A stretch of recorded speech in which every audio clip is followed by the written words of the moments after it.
मौत का खेल दहशत के पिटारे से एक डरावनी कहानी जिसे मौत का खेल कहना ही सही होगा। एक ऐसा भूतिया खेल जिसमें कई लोगों ने मौत को गले लगा लिया। एक शहर के कोने में एक भूतिया घर था। उसकी दहशत की खबर से सभी परिचित थे। उस घर के आसपास कई एकड़ जमीनों तक कोई घर नहीं बना था। दरअसल उस घर के आसपास कोई रहना ही नहीं चाहता था। एक बार एक टेलीविजन सीरियल डायरेक्टर उसी भूतिया घर में एक लाइव रिकॉर्डिंग सीरियल शूट करने का मन बनाता है, जिसका नाम वह मौत का खेल रखता है। इस खेल में चुने हुए प्रतिभागियों को भूतिया घर के अंदर पूरी रात गुजारनी होगी और इस दौरान हर कमरे में कैमरे लगे होंगे जो इनके डर भरे पलों को रिकॉर्ड करेंगे और अंत में जो प्रतिभागी बिना डरे पूरी रात गुजार लेगा उसे 1 करोड़ की इनामी राशि दी जाएगी। सीरियल डायरेक्टर मौत का खेल की घोषणा सारे शहर में कर देते हैं,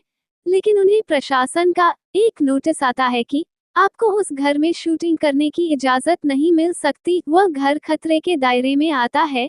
सीरियल डायरेक्टर बहुत नामी हस्ती था, इसलिए वह निजी तौर पर प्रतिभागियों की जिंदगी की सुरक्षा की गारंटी ले लेता है और कुछ शर्तों को लागू करने के बाद प्रशासन से उस भूतिया घर में सीरियल रिकॉर्ड करने की मंजूरी मिल जाती है, जिसके लिए उसे 2 गुने पैसे खर्च करने पड़ते हैं।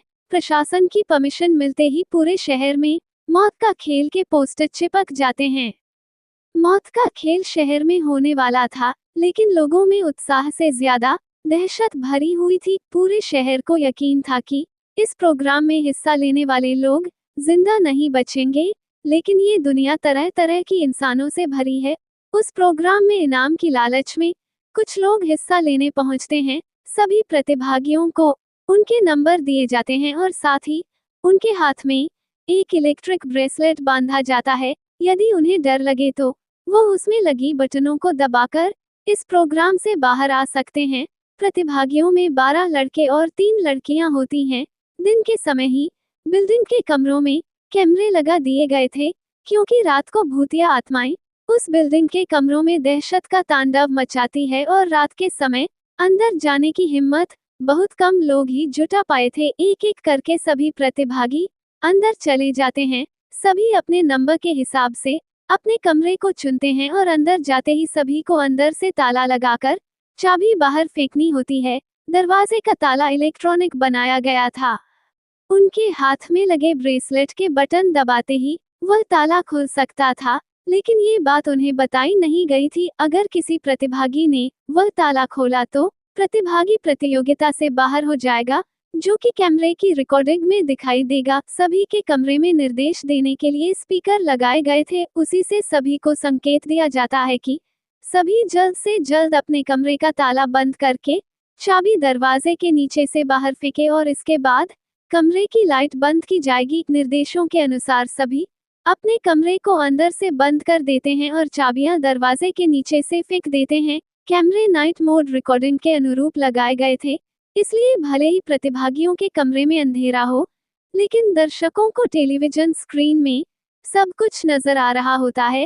धीरे धीरे डर की दस्तक हो जाती है। प्रतिभागियों में से एक लड़की अचानक अपने कमरे में चीखने लगती है। उसे ऐसा लगता है कि कोई उसका गला दबा रहा है और वह छटपटाने लगती है। कुछ ही देर में वह डर से बेहोश हो जाती है। उसके बेहोश होते ही लाइव सीरियल देख रहे दर्शक घबरा जाते हैं।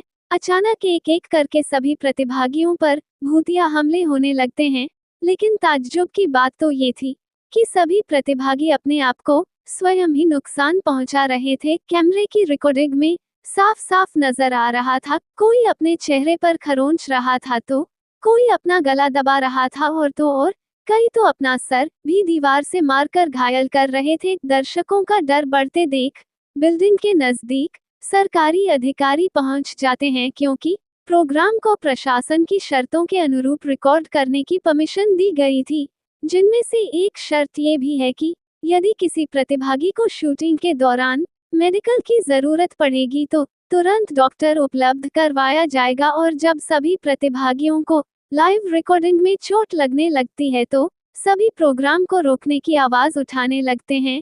रातों रात प्रशासन पर दबाव बढ़ जाता है। दर्शकों में दहशत फैलते देख प्रोग्राम का प्रसारण रोकने के आदेश आ जाते हैं। तुरंत प्रोग्राम का टेलीकास्ट रुक जाता है और अब जद्दोजहद होने लगती है। सभी प्रतिभागियों को बचाने की फायर ब्रिगेड की गाड़ी बिल्डिंग के बाहर पहुंचती है, लेकिन रात के समय उस भूतिया बिल्डिंग के अंदर जाने की हिम्मत फायर फाइटर्स की भी नहीं होती। सभी बाहर से खड़े होकर प्रतिभागियों की मौत का तमाशा देख रहे थे, क्योंकि सभी उस बिल्डिंग के खूनी इतिहास से अच्छी तरह वाकिफ थे। कमरे में लगे हुए स्पीकर की मदद से सीरियल का डायरेक्टर प्रतिभागियों को ब्रेसलेट का बटन दबाकर बाहर आने का निर्देश देता है, लेकिन किसी प्रतिभागी को स्पीकर से कोई आवाज सुनाई नहीं देती और न ही प्रतिभागी इतने कंट्रोल में थे कि वह ब्रेसलेट की बटन दबा सके। देखते ही देखते सभी प्रतिभागी लाइव रिकॉर्डिंग में ही आत्महत्या कर लेते हैं, लेकिन सब जानते थे कि ये भूतों के द्वारा किया गया नरसंहार है। सुबह होते ही सबकी लाशें निकाली जाती है और सीरियल डायरेक्टर को भारी मुआवजे के साथ कई साल की जेल की सजा सुनाई जाती है और उस बिल्डिंग को हमेशा के लिए नो विजिट जोन घोषित कर दिया जाता है और इसी के साथ यह कहानी समाप्त हो जाती है।